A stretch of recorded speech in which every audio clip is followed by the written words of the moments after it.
Hi folks, I'm Gary Dunshit, Big Bend Saddlery, and this month's Tack Tip wanted to talk a little bit about stirrups, different kinds of stirrups, what they are, what they're used for, and how they work. Let's go over first the kinds of them.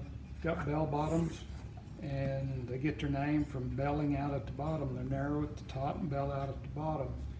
And almost all these stirrups we're going to mention come in a various size assortment on width of tread. If we talk about a 3-inch bell bottom, is the bell bottom shape on the side, and the tread is 3 inches wide before it's covered or the wear leather goes on there. Okay, here's a bell bottom. This is a 3-inch. This is a 5-inch bell. And then they come in 1/2-inch increments in between. So there's a 3.5, 4, 4.5, 5.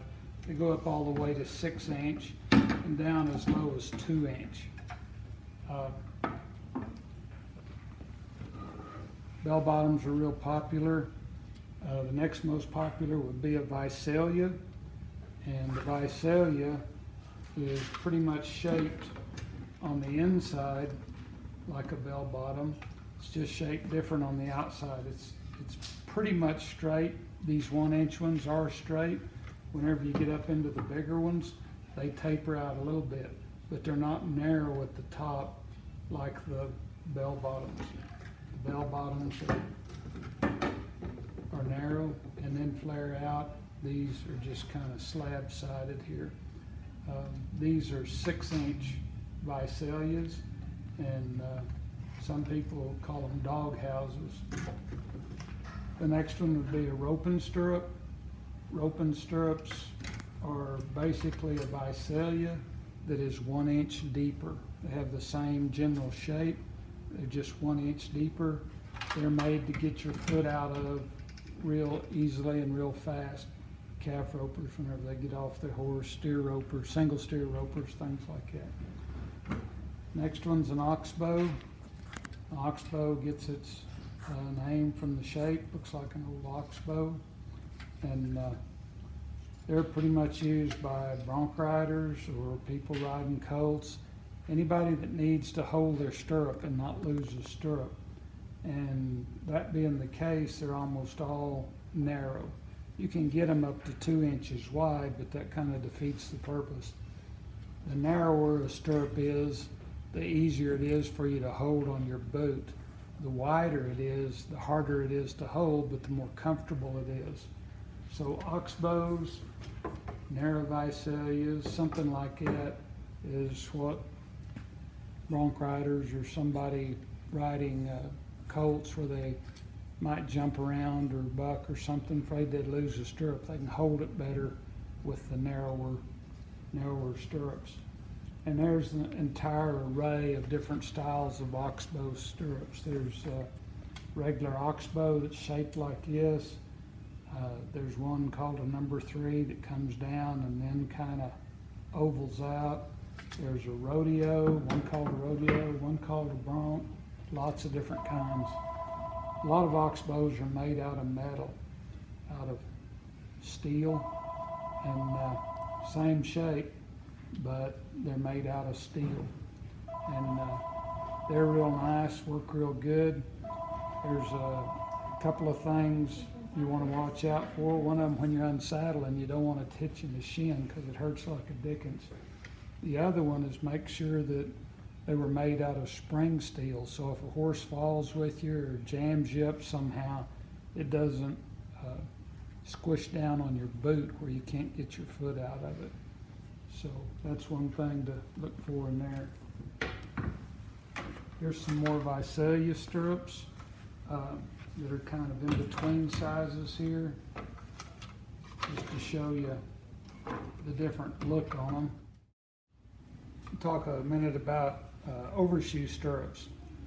Guys with bigger feet and up north where guys ride with overshoes on in the wintertime need a wider stirrup so that it'll accommodate their boot with the overshoe on it.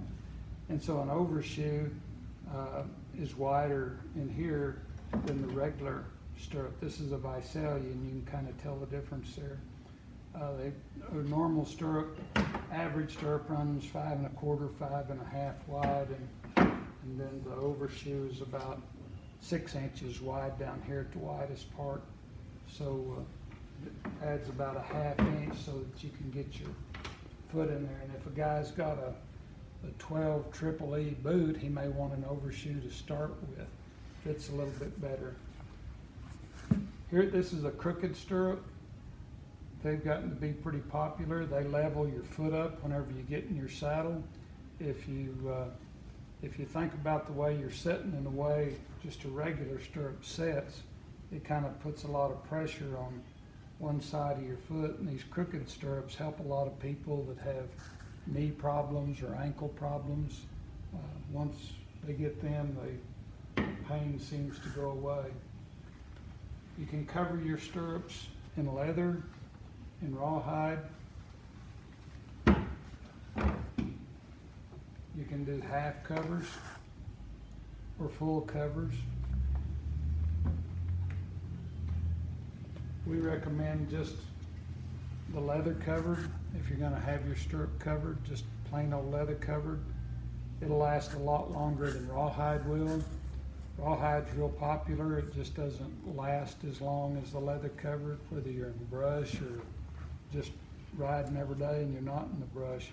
The rawhide has a tendency, when sunlight hits rawhide, it shrinks it. And I'm sure you've all seen rawhide covered stirrups that the covering is pulled out from underneath the tread right here.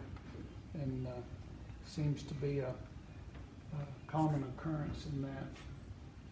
The other kind of coverings that go on stirrups, we have Monel stirrups. And any of the stirrups we've talked about can be monelled.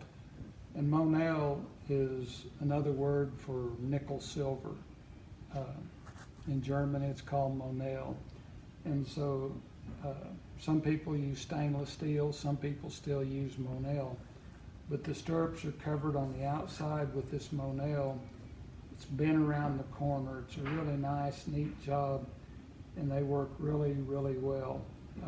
Even in the brush, you don't have to worry about the brush wearing out the leather covering or the rawhide or anything like that. I highly recommend them for riding in the brush. And the Monel stirrups, you can get in a brass covering as well.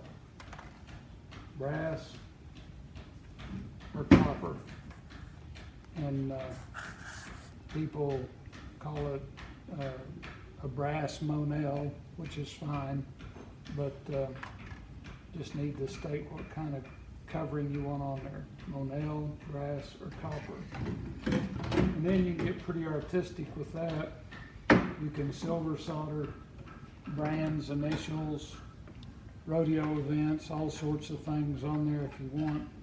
Here's a pair of Monels that have a copper overlay on them that's fully engraved. And you can cut a brand into that, or you could add a brand down here. You could add a brand in the middle of that. There's a lot of things you can do with them. And they're really nice stirrups. Be careful, they're importing them from China now, and they're not quite as nice as the ones made here in the USA, but anyway, that's the different kinds of stirrups. We kind of touched on it. There's a lot more different styles out there, Morans, Hagelsteins, all sorts of them, but that's kind of splitting hairs. This is the general run-of-the-mill, what you'll run into every day. If you have any questions about stirrups or any other kind of tack that we can help you with, give us a call here at Big Ben Saddlery. Thanks for watching.